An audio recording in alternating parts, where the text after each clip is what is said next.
you left a letter on the door. Do you want to just share very, very quickly, you know, maybe some of the contents of that letter? It's up to you. Yeah, I mean, as I said earlier, pretty much just offering my condolences, telling them who I was, that I was the one that interviewed him mid-2007, and that I was in the area. If they wanted to meet up and chat, or, you know, just, you know, or say whatever they wanted to say to me, really. I mean, if they wanted to meet up and tell me that, you know, if they wanted to meet up and tell me I'm the worst person in the world and that I completely destroyed their life, then, you know, that's what I had to deal with. You know, the letter was pretty much just putting myself out there. Like, first and foremost, deepest condolences, and second, also, you know, asking them, you know, or like, you know, not like asking them, but like just letting them know that I've been trying to figure out what happened to Barry, and that actually leads me. Well, first, before I wrap up that, or before I carry on to that, I want to wrap up. So I dropped my letter at the house, and then I drive away.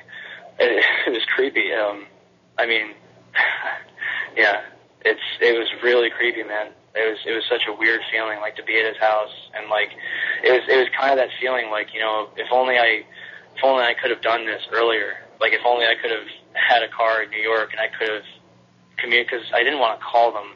I didn't want to call their house when I first figured out that he passed away, because I figured there were enough people that were harassing them. But regardless, that leads me to my next point, which actually happened about a month or so ago. I had a friend hire a private investigator, one of the best ones in New York State.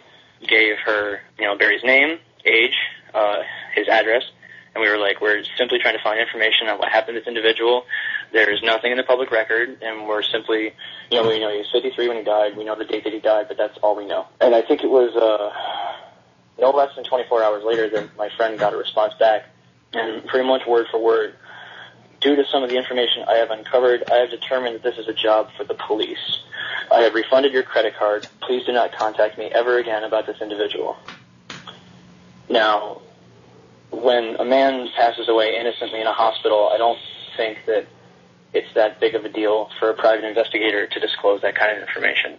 Well, first of all, I mean, a private investigator is there to, you know, make the paycheck and to satisfy the customer like anybody else running a business. That's really odd, and that's a huge red flag. A decent sum of money too. You know, we're not talking like, hey, you know, here's $50, can you look into this? I mean, it was definitely a sum that wouldn't be turned down unless there was something at stake.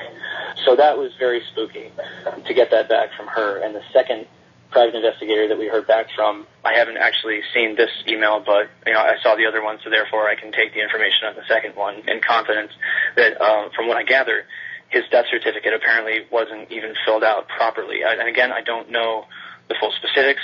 And again, the people listening to this can gladly call it bull. You know, they can call it whatever they want. I have no reason to lie. I have no reason to be making up any of this. I just need to get the information out there, and I need people to know what. But Dylan, that's highly unusual. Again, these people are making a paycheck. They're there to satisfy their customers, give the appropriate information, whatever they find. And I challenge anyone in my audience to go out and hire a private investigator and have them say, hey, this is a police matter. Here's all your money back. Don't ever call me again. That seems like a huge red flag. I don't know how much more we know, but have we been able to go back to the private investigator and ask him why, you know, he was so freaked out about this, and why, you know, he's so willing to just refund the money and turn this over to the police? And then, of course, what, if anything, will the police actually do in New York? Well, that's going to be my next step, is contacting the police, because actually when I was driving away, I saw a neighbor going into their house, and I didn't want to go door to door, but I did see someone walking in, so I figured I'd take the opportunity. And she actually didn't live there. She was just bringing flowers in to the family. But I eventually, after like 2 or 3 people, I eventually made my way to the owner of the household. And he came out and he was like, oh, Jennings? I mean, yeah, I remember seeing the kid playing out front a lot, but I don't really remember the father. And I was like, yeah, you know, and I told him, you know, I was like, yeah, you know, he passed away last August. This is all the information I have. And then I told him that line from the investigator, and, you know, they were like, well, that's a weird thing to say. I'm like, yeah, I know. And they're like, yeah, unfortunately, I can't really tell you much. But now that you bring it up, I do remember, you know, the moving van last fall. So, I mean, that implies to me that, you know, after Barry passed away, they packed up and moved, which, again, I can't say I blame them one bit. Yeah. So that's pretty much pretty much. Yeah, but Dylan, look, I mean, we look at a guy like Willie Rodriguez, who was decorated by the president for his heroism in 9/11 and then just discarded as if he never was there. We look at a guy like Barry Jennings, who literally could have been considered one of those heroes. He was there on the scene, and he is bypassing the internal investigations, the 9/11 Whitewash Commission, whatever you want to call it, and talking, to the alternative press.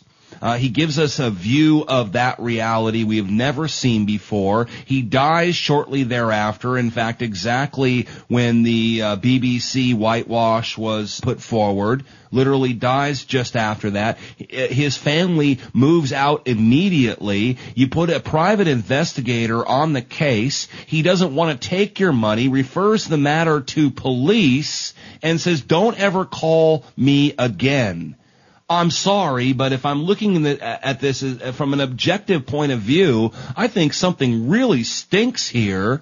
And I think, I'd like to think that all of my listeners and anyone out there who is passionate about what really happened on 9/11 will really want to get to the bottom of this. And this is just intriguing enough that we should go another step. Yeah, for sure, man. And I guess that's where I'm at now. So as far as I can tell, I covered everything.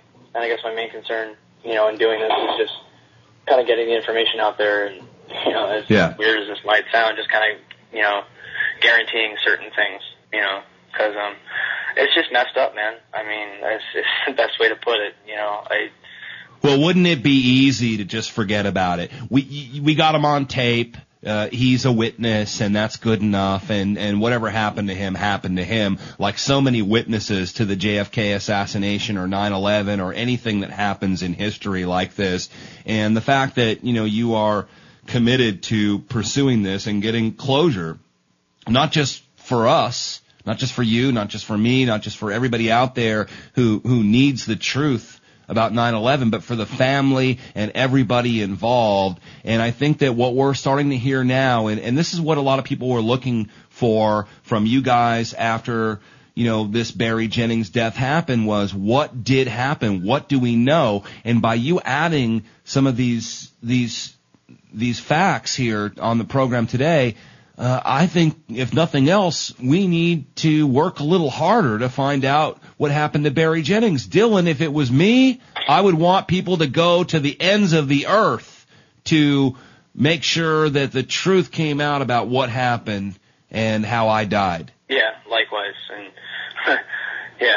I don't want to jinx myself, but I guess I should just point out that I don't plan on taking my own life anytime soon. No. All right.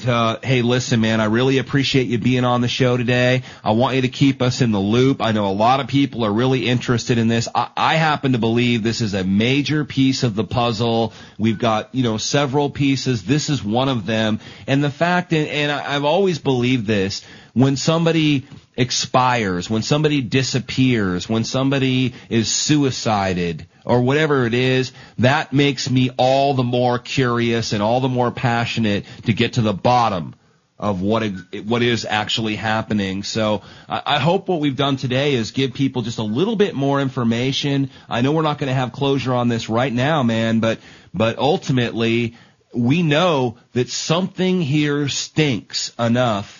And I'm willing to be the go-between, whatever we have to do, if we have to raise money, whatever we have to do to find out what happened to Barry Jennings. And again, if I'm his family and if I'm the late Barry Jennings, I want the same thing done for me. I want the same thing done for me that all of the first responders who passed away on 9/11 would want done for them. That's really our job, and here we are now almost 10 years later, and we still really don't know everything that happened, and that is a travesty in this day and age, in the information age.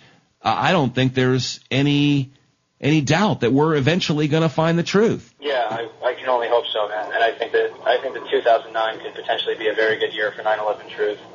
And it's only April, and I think that there's a lot more surprises coming down. Yeah. And again, I do want to take this final opportunity and make sure that the last thing I say is that I have nothing but condolences and offer whatever I can to the Jennings family, whether or not they end up listening to this or they end up hearing about it through someone else. All I ever want them to know, is that the only thing that I ever held in terms of what was important with Barry was his safety and the safety of his family.